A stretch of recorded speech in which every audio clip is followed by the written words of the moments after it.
keessan mootummaatu ummata miidhaa jira yoo ta'e mootummaatu ummata miidhaa jira jettanii ummata kanaaf nagaa akka argatuudhaaf labsuun dirqama keessan. An Oromoo miti ofiin jedhu hin jiru. Namni Oromummaa ofii jibbu hin jiru. Namni saba ofii jibbu hin jiru. Kanaan sobaa qabsoo fiilmii, qabsoo tartiiba hin qabne, qabsoo ittiin dhaloon namaan sobamne. Mootummaan Dr. Abiy amma waggaa 5 keessa jira. Dargii waggaa meeqa bulchee deeme? Dargiidhaan qabsoo karaa nagaa jettani. Mallasaadhaan qabsoo karaa nagaa jettani. Warri maqaa Oromootiin irraa uummanni jalatti dhumaa jiru tokkoffaa mootummaa biyya bulchaa jirudha. Lammaffaa mootummaa qabsoo karaa nagaan gaggeessa jedhu kaafaa'udha. Sadaffaa maqaa baa'ootiin warra deemaa jirudha. Isin sadan jalatti uummanni keenya mul'ataa jira. Akkanitti sitti himna dhaloonni gargaarummaa uummata ibidda keessa dhaabachaa jirudha. Qaamolee lama jechuudha. Gamaaf gamanaan uummata kana guggubanii nyaachaa jiranii. Qaamni tokko Oromoodhaaf hin qabsaa jedheetu achi keessa uummata keessa taa'ee uummatuma sana fixaa jira. Qaamni tokko immoo biyyaan kabachiisaa biyyan eegsa jedhee akkasumas dirooniidhaan jechuudha akka diinaatti uummata lammii nagaa gidduutti guggubanii bifan taane irratti raawwachaa jiranii. Walumaa galattuu kanatu gaarii nuuf hojjetee kanatu badaa nuuf hojjete jechuu hin dandeenyu. Walumaa galatti uummata nagaa miidhamaa jiru. Uummata qeessaarraa burjaajeffamee bakka bakkatti facaafamaa jiru. Akka diinaatti lammii Oromoo gidduutti warra sabaaf hin dhaabbadha Oromoof hin bulcha Oromoon biyya bulchaa jira jedhus warra Oromoof hin qabsaa jira warra Oromoodhaaf hin bosona lixe jedhus gidduu kanatti ibidda godhanii uummata kana nyaachaa jiranii. Uummanni kun dararaan kun waggaa 3 waggaa 4 dhaabbatee ture. Amma gaa dirooniin gara Tigraayitii dhufee gara isaaniitti roobuu eegaleera. Dirooniin kun jalaan waan dadhabaniif gubbaadhaan immoo waan danda'aniin ibiddatti darbachuutti jiru. Akkasumas immoo qaamni uummataaf hin dhaabbadhu uummataaf hin qabsaa jedhu uummata keessa galee uummata keessa taa'ee badii kana hundumaa raawwachaa jira. Walumaa galatti rakkoon jira rakkoo wal fakkaataadha. Abaluu koo bareedaa koo kanatu naa gaarii naa hojjete jedhamuudhaaf waan ulfaatudha. Walumaa galatti uummanni keenya maal gochuu qaba? Akkasumas immoo ayyoonni Oromoo egaa Jawaar Mohammed waan tokko barreessee ture. Haa ta'u barruun sunis furmaata uummataaf ta'an jedhamu waa futtaasanii dhoosanii uummatatti himuun dirqamaa jechuudha.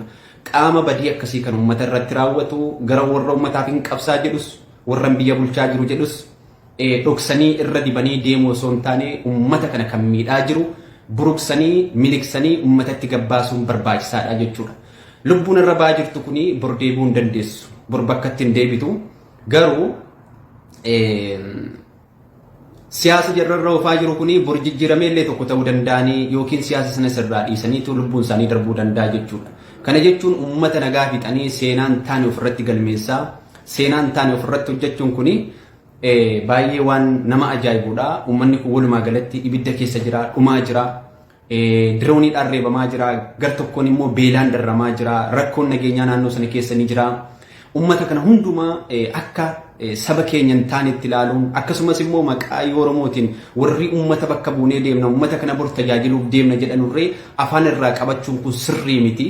Warra uummata keenya burjaajessaa jiru warra bosonaas haa ta'u warra mootummaas haa ta'u dhugaa jiru uummatatti himanii uummanni kun akka haara galfatu uummanni kun akka dhugaasaa argatu uummanni kun akka boqatee ilmaan isaa barsiifatee ofiillee tajaajila isaa barbaachisu argatu gochuun dirqamaa jechuudha. Warra maqaa adda bilisummaa Oromootiin deemus haa ta'u warra mootummaa biyya bulchaa jirus haa ta'u rakkoo kana dhugaarra dhaabatanii hayyoonni keenyas dubbachuu sodaatanii jiru jechuudha. Kana jechuun ammallee fakkeessaatu Oromoo keessa jira jechuudha. Egaa miidhaan amma uummata keenya irratti gaa jiru akka argaa jirrutti akka qeerroo Oromoo tokkotti qaamoleen lacheenuu uummata keenya fayyaduuf osoo hin taane miidhaa uummata keenya miidhamaa jirudha. Warra uummataaf lolla jedhaa uummata keessatti baqatee uummata keessa taa'ellee waa balleessu akkasumas immoo mootummaan biyya kabachiisa jedhu tokko akkasitti diroonii gubbaadhaatti roobsee uummata kaleessa isa jaallatu isaaf jedhee lubbuu isaa qaalii kaffalee mootummaa kana achiin ga'e bifa kanaan uummanni lama laalamu waan baay'ee nama ajaa'ibudha. Gara mootummaatiin hanqinni guddaan jiru akkuma dheengadda marii biyyoolessaa jedhamee warra kaabaa kanaan yookiin warra TPLFiitiin walitti nageenyi dhufe akka Oromiyaatti immoo tuffiin irratti godhamaa jiru kuni warra bosona jiru kana akka nama tokkotti ilaaluu dadhabuun isaanii kun miidhaa uummanni keenya saaxilamu keessaa tokko godhee jira jechuudha. Isaan kanaafis marii biyyoolessaatu barbaachisaa. Qaama ofii tuffatanii qaama lagaa fira godhatanii warra kana nan danda'a nan tuma nan cabsa nan balleessa jechuun ulfaataa akka ta'e mootummaanis akka isaatti fudhachuun dirqamaa jechuudha. Jalqaba Oromoon yeroo mammaakuu qulqullee fi ulfinni manaa kaa jedha. Jalqaba qe'oo fi qulqulleeffachuun biyyattii keessaa biyyi kamtu nagaa argataa hin jiru. Erga mootummaan gara aangootti dhufee Oromiyaan nagaa argattee hin qabdu. Oromoon nagaadhaan bulteen beektu. Lubbuun ilmaan Oromoo inumaayyuu guyyaa guyyaatti baay'inaan bahaa jira jechuudha. Kana jechuun biyyattii sana keessatti Oromoon akka saba biraatti ilaalamuun waan jirudha jechuudha. Mootummaan kanaafuu sakattee rakkoo jiru kana akka mootummaatti waan isa danqee jiru ibsatti gochuun dirqamaa jechuudha. Akkasumas immoo qabsaa'onni Oromoo kaleessa biyyoota adda addaa teessanii sagalee uummataa ta'aa jirtan har'a mootummaa kana cina jirtan har'a giddugala Oromiyaa magaalaa handhuura Oromiyaa magaalaa Finfinnee keessa teessanii uummata kiyyaaf hin qabsaa lubbuun koo asitti haa baatu jettanii achi jirtan kuni buruksitanii dhugaa Oromoo himuu dadhabuu maaltu isinitti ulfaate? Waraanni bilisummaa Oromoo uummata miidhaa jira taanaan waraanni maqaa uummata Oromootiin deemaa jiru uummata keenya miidhaa jira jettanii as baatanii himuun dirqama keessan. Mootummaatu uummata miidhaa jira yoo ta'e mootummaatu uummata miidhaa jira jettanii uummata kanaaf nagaa akka argatuudhaaf labsuun dirqama keessan. Uummanni nagaa barbaada. Uummanni filmii isin irratti taphataa jirtan kun lubbuun baate kun deebi'uu hin dandeessu. Isin akkuma kaleessa walakaa turtanii har'a immoo nageenya labsataa jirtan bor nagaa labsachuu dandeessan.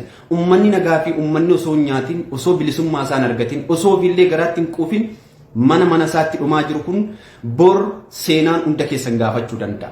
Seenaa kana keessatti itti gaafatamaan tokkoffaan Dr. Abiy Ahmed, lammaffaan Jawaar Mohaammed, sadaffaan Jaalmaar Rood. Uummanni Oromoos kana beekuun barbaachisaadha. Kumaara siyaasaa isin uummata keenya irratti taphataa jirtan dhaloonni barbaraa keessaa seenaa kana keessa akka ba'uu hin dandeenye sirriitti hubachuun barbaachisaadha.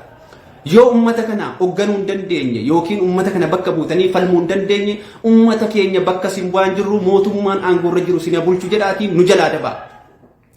Qeerroon ajaja keessan qofaan isiniin akka bishaan gabatee irraa rugufamee deemu yeroo ammaan jiru dhaloonni ammaa dhaloota waa hunda hubatee deemaa jirudha. Mootummaa nama jibbisiisuu hin dandeessan, mootummaa nama jaallachiisuu hin dandeessan. Qeerroo yeroo ammaa qeerroo of ta'ee waan biyyattiidhaaf ta'u hunda beeku dhaloota akkasii guddataa jira jechuudha. Sichitti abbaan barbaade harkanaa rukutii, abbaan barbaade abbaan na jalan deemte hin dhumta kan jedhu qeerroo dhaloota ammaa keessan jiru.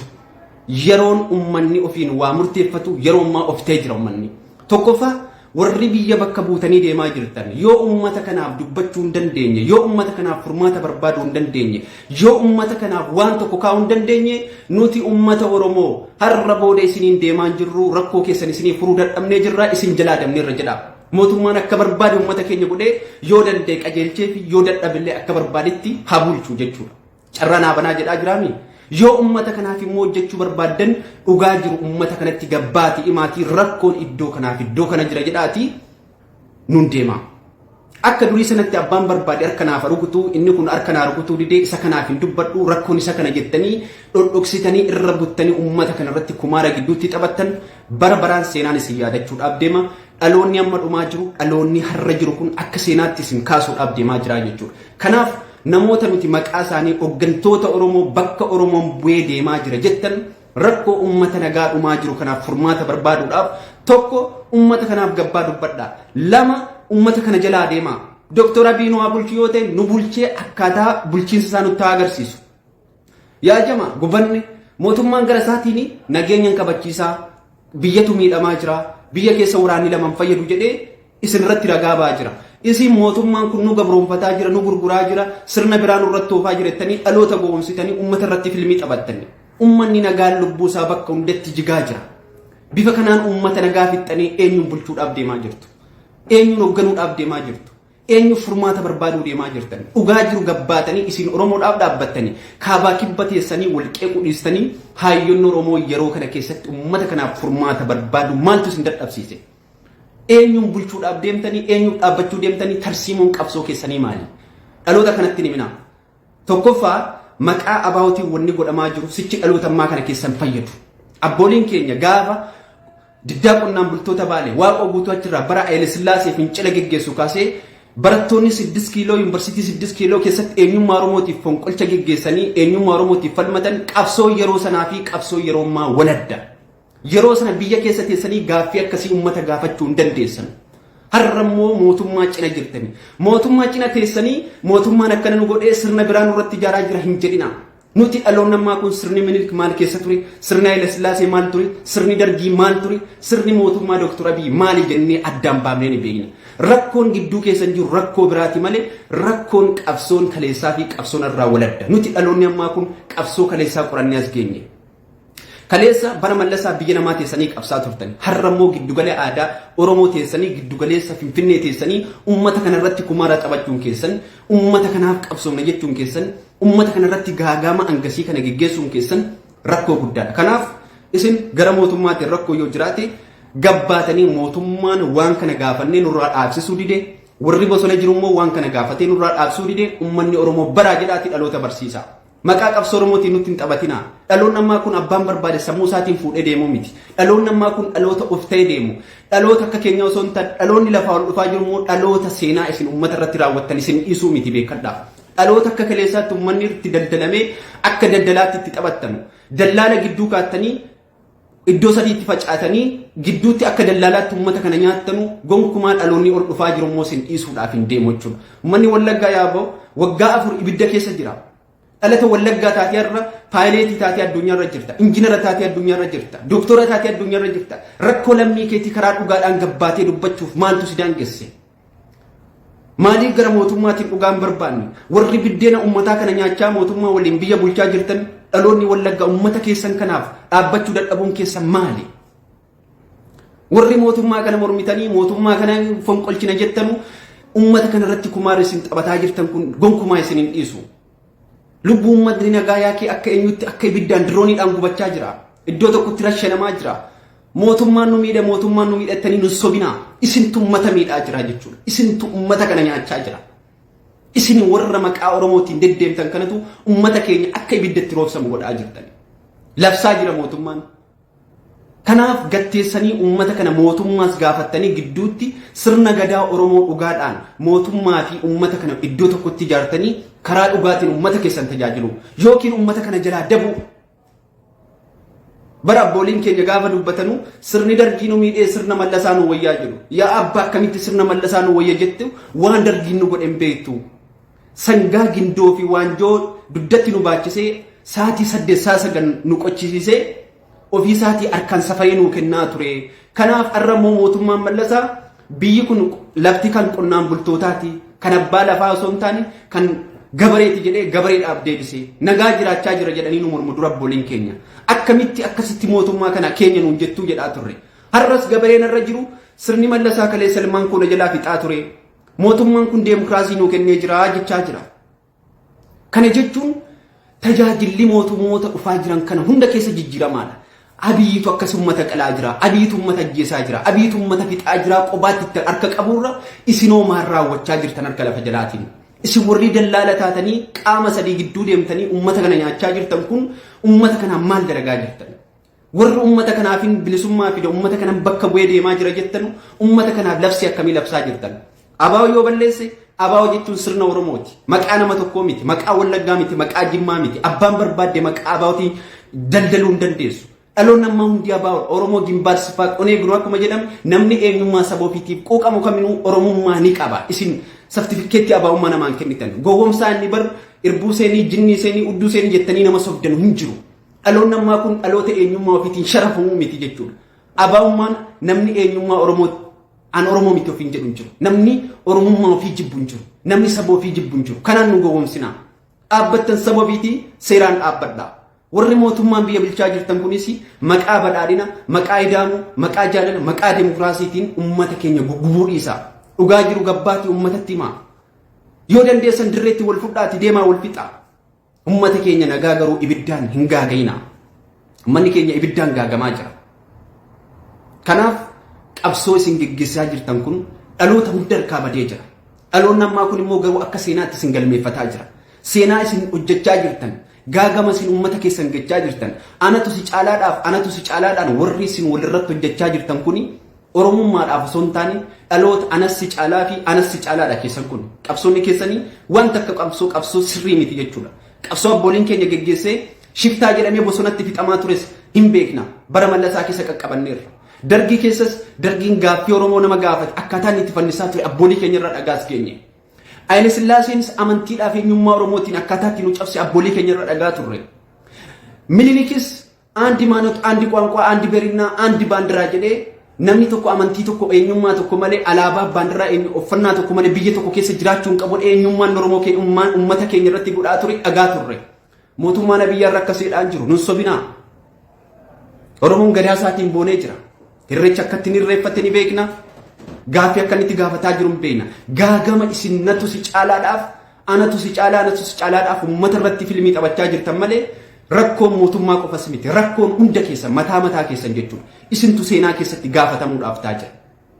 Abbaan barbaade nu jaalladhu har'a maqaa waraana bilisummaa Oromootiin maqaa qabsaa'u maaliitiin daldalummaa si waggaa meeqa daldaltan gahaa isaa hingaa. Maarroo sirri jira karaan ittiin sirri jirutu jira. Uummata isaatiif immoo nagaa gochuun dirqama isaati. Warri biyya laateessanii shubbisa kijibaa shubbistan shubbisa kijibaa uummata keenya irratti ooftan nurraa dhaabbadhaa. Hin barbaannu. Hay ummata kanaan waan tokko gochaa jirtan injifannoo waraana bilisummaa Oromoo asiin akkana ta'eera injifannoon asiin waboon iddoo akkanaa to'ateera injifannoon asiin galmaa'eera kijiba afuura qilleensa nifaas mootummaanis asiin shanee balleessee jira asiin shanee fixee jira shaneeti fixuun jiru yaabboleessoo shaneeti fixuun uummata Oromooti bara ummanni dhaloon namaa kun dhaloota eenyummaa isaa gaafachuuf of duuba deemu gonkumaa miti dhaloota abbaan barbaade akka bishaan gabatee irraa fuudhee ittiin deemuu miti dhaloota of ta'ee deemuudha. Dhaloota mootummaas akka gaaffiitti gaafatu. Dhaloota isinis warra bakka uummataa bu'ee isinitti waa himuu danda'udha. Dhaloota isin akka barbaaddan ati dhaaba koo ta'eetii dhaaba isa kana naa baarii ati dhaaba koo ta'eetii dhaaba isa kana naa baariin hin jiru. Nuti abaa'udha. Abaa'ummaa keenya immoo isintu sartifikeettii nuun kennu. Oromummaa keenya ni beekna. Maqaa dhaaba Oromoo kan bakka bu'ee deemee waa balleessite jennee fuuldura dhaabbanna nuti. Warra bareecha bareedina. Abaa'oo jechuun sirna gaaffii haqaati gaaffii dhugaati. Gaaffii akka siyaasaatti ittiin daldaltan osoo hin taane gaaffii of danda'ee gaafatamedha. Gaaffii eenyummaati, gaaffii abbaa biyyummaati, gaaffii lafaati, gaaffii iree deemokiraasii dhugaati. Kaafaa osoo hin jettan qilleensa afuura siyaasanni badhaadhina osoo hin jettan siyaasa afuura. Wanni biraan jiru akkanatti biyya si busheedha akkanatti uummata fixuudha. Gaaffiin abaa'oo gaaffii of danda'edha. Maqaa abaa'oo kanaan dura buutanii immoo uummata daldaluun gonkumaan danda'amu. Dhaloon namaa kun dhaloota of ta'e isin gaafatudha. Dhaloota kaleessa Oromummaan maal ture har'a moo jijjiirama maaliitu jira maaltu immoo nu hanqate maaltu nu godhamuu qaba jedhee uummata gaafachuu danda'udha. Uummata isin sammuu keessa waa keessanii isin gaafachiistanuu miti. Uummata isin sartifikeettii kennitaniitu isin ta'uu miti. Uummata akka dhugaatti akka ofiitti deemuudha. Mootummaan shaneen balleessachuu hin danda'u. Isinis Oromoo bakka bu'eetti maqaa adda bilisummaa Oromootiin daldalaan hinumaa hin danda'amu. Gaaffii haqaatiin gaafadhaa. Uummata keessan keessa teessanii uummata hin ficcisiisinaa. Dhaloota doofaa miti dhaloonni amma ol guddataa jiru.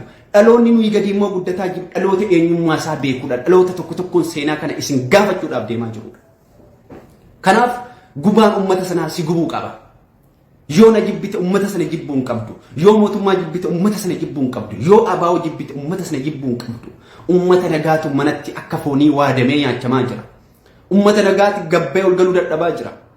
Achi gara Finfinneetti baqachuuf faannoon billaadhaan harka caltee bosonatti cirtee gataa jirti. Iddoo sana taa'uudhaaf waraanni lama gidduutti isaan kana cuffataa jira jechuudha. Waraanni lama inni biyya bulchus Oromoo, inni jara sana rukutus Oromoo, inni asiin rukutus Oromoo, inni miidhamus Oromoo. Hay akkamitti jiraanna sin? Akkamitti jiraachuu danda'a uummanni kun? Uummanni kun ibidda keessa jira bara. Haala namoo deemtanii diroonii Tigraay fixaa ture gara Oromiyaatti deebistanii.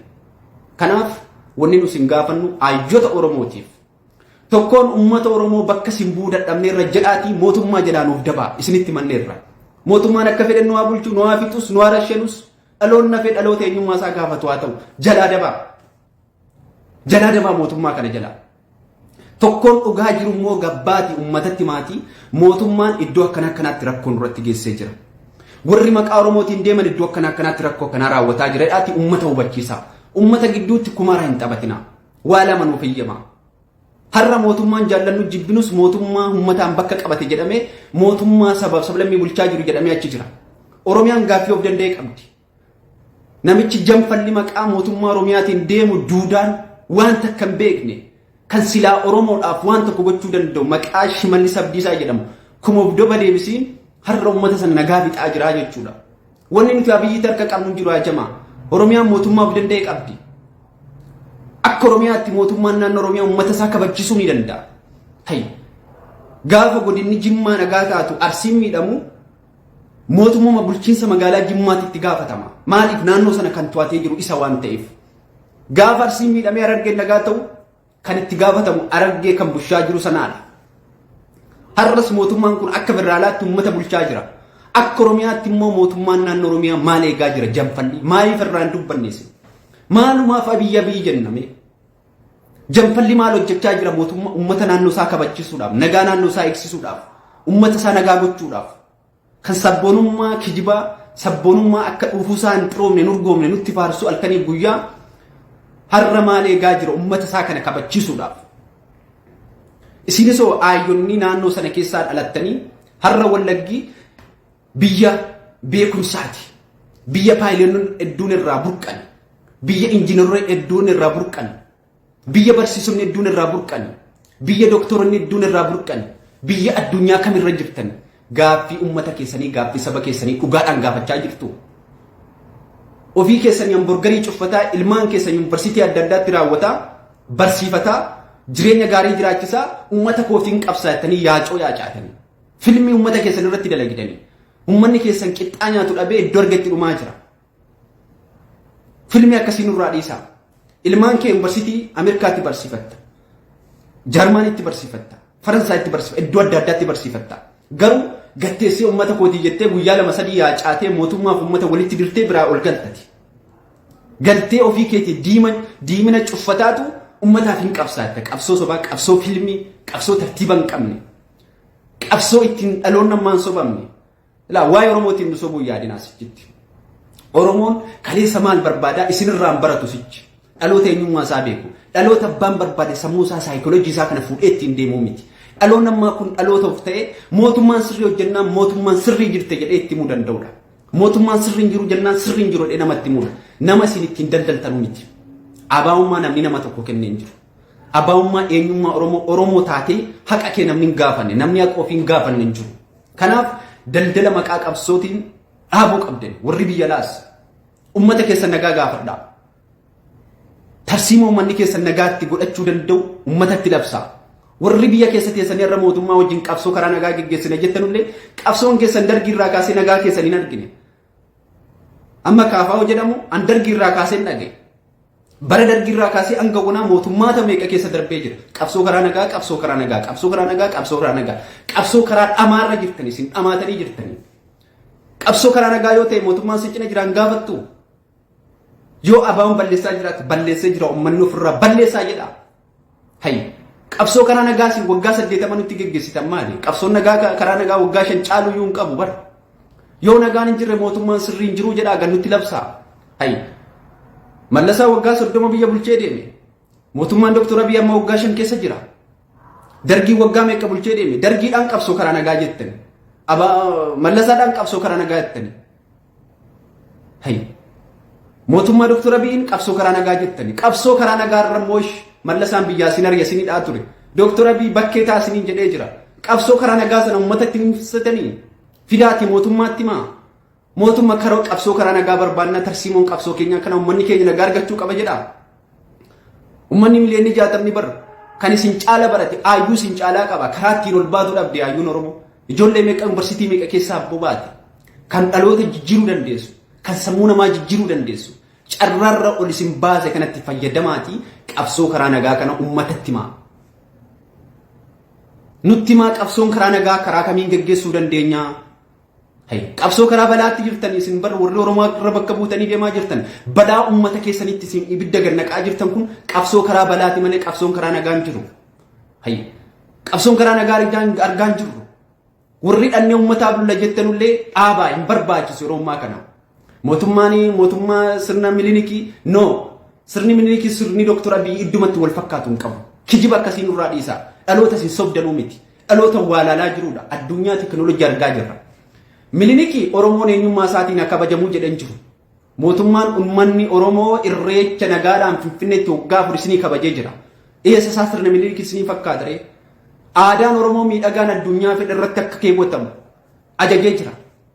Abbaan beektu gurmaa'eeti Finfinnee keessatti waan beektu hojjedhu siin jedhee jira. Eessattuu sirna Miliniki wal fakkaata. Hay afaan Amaaraa malee Oromoon dubbatiin nuun hin jenne Oromoo dubbadhaa bitadhaa gurguradhaa jedhee jira. Situ Oromoo fi Amaara wal makee dubbata malee Abiyyi deemiti Amaariffaa fi Oromiffaa wal makiinaa dubbatu jedhee takkaasiin ajajne. Kijiba keessa nurraa dhiisaa. Tokkollee iddoo wal fakkaatu hin qabu. Miliniki bar akkati eenyummaa keetiin hin baranne si gochaa ture. Akkati aadaa keetiin hin miidhagne si gochaa ture. akkata amantii keetiin miidhagnee si gochaa ture ta'i. Isa kamtu sirna miliikii wal fakkaata afuura kijibaa kana nurraa dhiisaa dhaloonni ammaa kun dhaloota isin akka bishaan gabatee irraa fuutanii deemtanuu miti karaa gabaabaa. Mootummaan dogoggoree jira caasaan mootummaa Dr. Abiy dhibbatti dogoggora qabdi hattoota guutee jira. Guyyaa mootummaa irraa damoosa nyaata halkan mootummaa kana irratti shira bula ummata isaa irratti shira bula summaali dallaala ummata gidduutti nyaatee bare dallaala bara mallasaatii ka'ee har'as warra bosonaa fakkaata halkan warra bosonaati. Guyyaa warra caasaa mootummaati. Guyyaa piroofaayilisaa Dr. Abiy halkan immoo waan biraa hojjeta. Maaliif mootummaaniif warri kun nagaa ta'uun barbaadu gidduudha dallaala jirri. Dallaala gidduutti nyaatee bareetu caasaa mootummaa biyyi keessa jira. Caasaa adda bilisummaa Oromoo keessa jira. Caasaa akkasiitu uummata keenya keessatti uummata keenya fixaa jira. Isaan kun maarree nageenya jira kanaan barbaadan gonkumaa daldala barbaadan jechuudha. Dallaala isaan halkan abaa'uudhaaf iccitii kennine jedhanii uummata keenya irratti kumaara taphatu. Guyyaa shanee iddoo akkanaatti hin galchine akkanatti fixaa jirra akkasii jedhee mootummaadhaaf warra akkasii kanatu mootummaaf uummata gidduutti warra kana wal nyaachisaa jira. Dallaala guddaatu caasaa Abiyyi keessa jira. Hin beekan. Mataa Shimallis Abdiisaa dallaala sajjabaadha. Dallaala kumaara uummata keenya irratti taphachaa jiru. Guyyaa mootummaa Oromiyaa bulcha halkan shira biraa uummata irratti shiraa bulaa jechuudha. Kana gabbaa dubbadha. Mootummaan Abiyyi sirna miliikii nurratti fidee maaltu haasa'eef jinni si boossisa. Dhaloonni ammaa kun dhaloota of beekuudha. Boo'icha keessaa baatee waa'ee Atsee Teediroos miliikii jinni xinnii dhiisiti nageenya uummata keetii irratti hojjedhu. Nuti gaafa bilisoomne gaafa waltaane waa'ee Atsees, waa'ee Miliinikoos, waa'ee jinnii Maagros hin dubbannarra hin beeknas. Kanaaf karaa gabaabaa uummata keenya irratti kumaara hin taphatinaa. Uummata keenya lubbuun irra beekuun borool deebuu hin dandeessan. Isin beekna. Hayyoota gaafa lubbuun jiru hin abaartani, gaafa lubbuun bahe hin boossani. Kun gadda mataa keessaniiti. Kanaaf dhugaa jiru uummatatti himaa. Gara hundaanuu kan uummatatti balleessaa jiru, kan uummata irratti rakkoo geessaa jiru daandii banaa. Aadaan Oromoonni guddaan maali? Namatti balleessa dhiifama godhee fi iqirtaa mootummaan jedhaa jiru sana. Iqirtaan libbisa biraal kan jedhamu honnee nama cabsa. Iqirtaan honnee duudaa cabsa jechuudha. Kanaaf isinis mootummaa kana mo'achuudhaaf tooftaatti fayyadamuu qabdan. Nageenya labsaa wajjin. Asiin badii balleessaa asiin mootummaa waa balleessachuu akkamitti dandeenya jama? Hin jiru jechuudha. Kanaaf ummanni keenya illee dhugaa jiru dubbadhaa. Ummanni Wallagga keessatti dhumaa jiru kun ummata akkuma keetiu lubbuu qabudha. Kumaarri Wallagga keessatti taphatamaa jiru ilmaan siitiin dhaloota naannoo sanaatiin gidduutti itti taphatamaa jira. Warri mootummaa wajjin ummata kana reebullee dhaloota Wallaggaati. Warri maqaa adda bilisummaa Oromootiin jira keessatti taa'ee ummata fixullee dhaloota achiiti. Dhaloonni iddoo biraan jiru yaa jamaa. Dhalootuma achiitu ilmaa abbaasaa, abbeerasaa, eessumasaa, adaadaasaa ajjeesaa jira. Iddoo biraatii dhufee miti. Caasaan naannoo sana keessa bulchaa jiru dhaloota naannoo sanaati. Kan maqaa ummataatiin deemee ummata keessa dhokatee ummata fixaa jirullee dhaloota naannoo sanaati. Kanaaf karaa dandeessanii ummata kanaa sagalee ta'a. Hayyoonni keenya gungummaa dhiisaatii gabbaa dhugaa jiru ummata keenyatti himaa. Abaawoon hin balleesse yoo ta'e abaawoo miti kan balleesse. Hoogganni waraana bilisummaa Oromoo maqaa ummataatiin ummata fixeeraa jedhaatii nutti himaa. Abaawoon nuyi malee abaawoon mootummaan arrabsuu sanaa miti. Uummanni Oromoo hundi abaawoodha. Kan eenyummaa isaa, aadaa isaa, duudhaa isaa arguu barbaaduudha. Hooggansi kaleessa obbo Leencoo Laataas jijjiiramanii jiran dadhabanii deemaniiru. Obbo Daawud Ibsaas amma sadarkaa dadhabiinsa irra jiran. Jaan Marroonis bor deemuu danda'a. Abaawoon immoo bara baraan jiraataadha. Uummata waan sana waan ta'eef, uummata eenyummaa isaa gaafatu waan ta'eef. Abaawummaan kan nama tokkoo miti. Abaawummaan kan Oromoota hundaati, kan Oromoota miliyoona 60maati, kan haqa ofii gaafachuuf deemudha. Akka dhaloonni burjaajaan asirraa dhaloonni waan beekne itti wal ilaalu kanaa miti.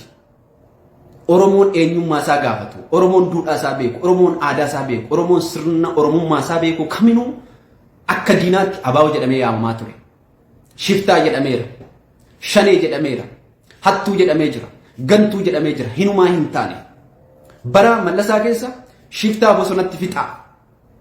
Shiftaa bosonaa uummata horii keessa nataa, loon keessa nataa jedhamaa jira. Bara kana immoo shanee jedhamaa jira. Shanee jechuun arraba miti. Shanee jechuun shanan karra finfinneeti, shanan gadaa oromooti, shanan bokkuu oromooti, shanan sirna gadaa oromooti. Shanee jechuun waan biraa miti. Achirraa moggaa'ee hooggansichi gaafa waa balleesse nuti dhalootammaa kanattu balleessitee ta jedhee itti himuu danda'a. Shanee jechuun nu biratti abaarsa miti. Oromoon karra shan qabdi, karri finfinnee shani, bakkoota gurguddaa kan qabdu, sirna gadaa keessatti gadaan oromoo shani, odaan oromoo shani, bokkuun oromoo shani. Kanaaf moggaasa kanarraa mogga'ee nu jibbisiisuu gonkumaa hin danda'amu. Kan isinirraa eegamu warri mootummaa arraba of arrabsuu dhiisaatii isin silaa sirna gadaa oromoo namni baratee achi jiru hin jiru. Nama gadaa oromoo barate osoo ta'eeti jecha shanee jedhamuun abbolii keessan ilmaan keessan akaakayyoolee keessan hin arrabsitan. Shanee jechuun ilmata oromoo biratti shanan jechuun kabaja guddaadha. Shan quba harkaati, shan gadaa oromooti, shan sirna bokkuu oromooti, shan karra finfinnee shanan. Kan oromoon lixaatti hin seenu, kan oromoon baatti hin seenu, kan oromoon kibbaatti hin seenu, kan oromoon kaabaatti hin seenu. Shan jechuun sirna bokkuu oromooti waan ta'eef maqaa kanaan ummata keenya burjaajessuu osoo hin taane ummata keenyatti waan jiru nuuf hima. Warri maqaa oromootiin deemaa jiru isin fixaa jira jedhaa nutti hima. Maqaa qabanii isaan maqaa qabanii. Kanaaf sirna oromummaa keessanii yoo beektan of arrabsuuf wal arrabsuu dhiisaatii warra waa balleessaa jiru kana. Gadaa oromoo baradhaa isinummaan oromiyaa bulchina jettuumi. Shan jechuun oromoo biratti gadaa qaba, sirna qaba. Sirna gadaa oromoo irraa waan mogga'e waan ta'eef warra maqaa oromoo kanaan deemaa jiru balleessite jedhaatii dhugaa jiru itti himaa. Kanumaan isiniin jedhaa galatoomaa ulfaadhaa. Ummanni keenyaaf bakka jirutti sagalee haa taanu warra ummata keenya fixaa jirus akka ummataatti itti himuun barbaachisaadha.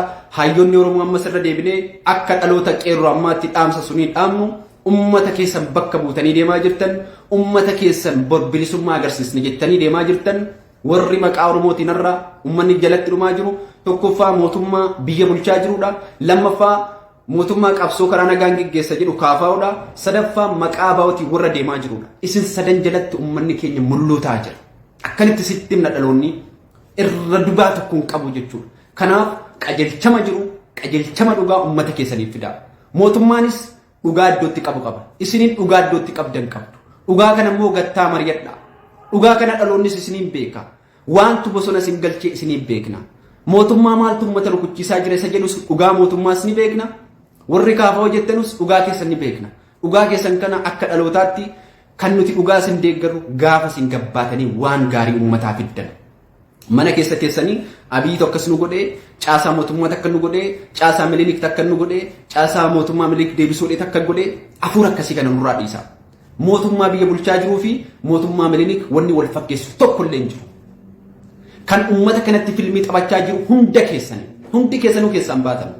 Seenaa kana keessatti hundi keessanuu yaamamte. Abaluu koo gaariidha, abaluu koo tolchaanaa tolchee, abaluu koo badiinatti balleesse iddoon namaan jedhamu tokko illee hin jiru. Dhugaa jiru isinitti himna. Dhugaarra dhaabadhee isinitti himna. Dhugaa keessan kan isinii baruu dandeenyu immoo gaafa isin labsii dhugaa uummata kanaan labsitan, nageenya dhugaa uummataan labsitan. Akka mootummaatti marii karaa nagaa uummata oromootiif gaafati dabarsitee warri bosonaa marii kana sirraa fudhachuu dide gaafa sana jira kumachuu dandeenya. Warri bosonaas mootummaan akka marii isinii godhu dhiibbaa gochuun keessan sirriidha. Gaafa marii gaafatamtan immoo marii keessan bosona keessatti qawwee keessan awwaallattanii uummata keessanii waliin marii qabsoo karaa nagaa geggeessuun dirqama. Oromoon biyya bulchuu hin danda'u kan diinii nuun jedhaa ture isa kanaa jechuudha. Gandaan wal cabsu, caasaa wal cabsu, maqaa walitti jijjiiruu hin barbaachisu.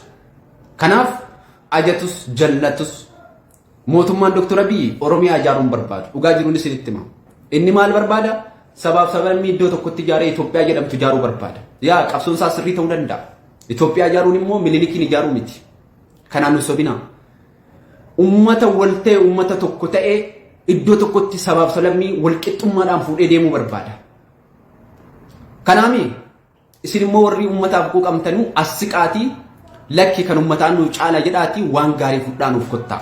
Gaafa san isinirraa fudhachuu dandeenya. Isinitti himna dhugaa jiru isinitti himna. Akkanatti ummata sossoboo osoo hin taane mootummaan Dr. Abiy eeyyee Oromoo ijaaruurra isintu Oromoo jalatti ijaaruu danda'a. Gaafa wal taatan gaafa of taatanii carraa kana fayyadamtanii mootummaa kana jalaa fudhattanii ummata kana bulchuu dandeessani. Ummata kanaaf furmaata argamsiisuu dandeessani. Kaleessa dhiibbaa biyyaa nu baase dhiibbaa bosona nu galche dhiibbaatu iddoo argetti nu facaasaa turre jedhaa turre. Har'a garuu gattaati mari'adhaa በጣም ፈሳም ከናፍ ፊልሚ እንታን ኡመተ ግዱቲ ጠባቹራ ኡመተ ከሰኒ ከራ ዱጋ ዴማ isin warra waanutti himtanii isiniin deemnuu miti nuti warra ofii waan hunda laalaa jirudha dhaloonni ammaa kun dhaloota kanatti hin taphatina waan hundarra lubbuu isin amma ummata keessan irratti raawwachaa jirtan lubbu balleessii isin ummata keessan irratti labsaa turtan seenaa barbaraa jalaa ba'uu hin dandeessan isinitti himna jaallattanus jibbitanus wanni isin amma ummata keessan irratti raawwachaa jirtan ummata keessan keessatti siidaa yaadannoo ta'e ittiin yaadatamuudhaaf deemaa jirtan. Lubbuun uummata nagaa bifa kanaan harcaa jiru kun isin gaafachuudhaaf deema. Kanuma isiniin jedhaa warri afurrachuudha nifaas tinkaash qilleensa warra mootummaan jedhe sun biyya faranjii teessee uummata kootiifan qabsaa jettee warri sobdullee hinki jibda. Qabsoo dantaa keetirra jirta. Har'a ilmaan kee babbareechitee makiinaa laandi kireezarii duddubbee keessee yuunivarsiitii adda addaatti barsiifachaa jirta. Ummata mul'uu ta'aa jiru sanaaf wannati furmaata tokko fidduu hin jiru. Takkallee furmaatatti fidduu hin jiru hin kijibda. Gaafa dhugaa dubbatte garuu dhugaa qabattee faranjiitti deemtee dhugaa ummata sanaa baasuu dandeessa. Sobaa wannati baaftu tokko hin jiru. Hiriiraan wannati baaftu hin jiru. Dhugaan irra dhugaa ta'e lafa jira. Kanaaf dhugaa barbaadda yoo ta'e mootummaas akka badiisaatti mootummaa gaafachuu warra keenyaas akka badiisaatti gorfachuun dirqama keeti. Tokkotti dhakaa dibaa, tokkotti dhadhaa dibaa, tokkotti dhakaa'aan hin ta'u. Akkasitti ummata keessanii hojjedhaa ummata keessanii bakka jirtan sagalee ta'a kanuma isiniin jedhaa ulfaadhaa galatoomaa bakka jirtanutti adaraa ummata kanaaf ummata dhumaa jiru kanaaf ummanni kun rakkoo keessa jira. Wallaggaa gara Horroo Guduruu Wallaggaa irraa buqqa'ee kan dhufe Naqamtee keessatti nama kudhantu nama tokkotti kennamaa jira. Ofii nyaachisee akka jiraachisuudhaaf manarraa buqqa'ee bakka kaamu dhabee ummatatti walitti kennamee jira. Sanuma immoo deebi'ee dirooniin achitti reebaa jira jechuudha. Ummata lafa sarara buqqee jireenya sarara buqqee ufee bakka tokko qubachiifame gaaraammoo dirooniin iddoo tokkotti taamaa jira jechuudha. Kanaaf garri itti dubbatan hin jiru. Garri abaluu kootti jedhan hin jiru. Garri qabsaa kootti jedhan hin jiru. Garri hoggannoo kootti jedhamu hin jiru. Kanaaf bakka jirtanutti sagalee ta'aa fi ulfaadhaa galatoomaa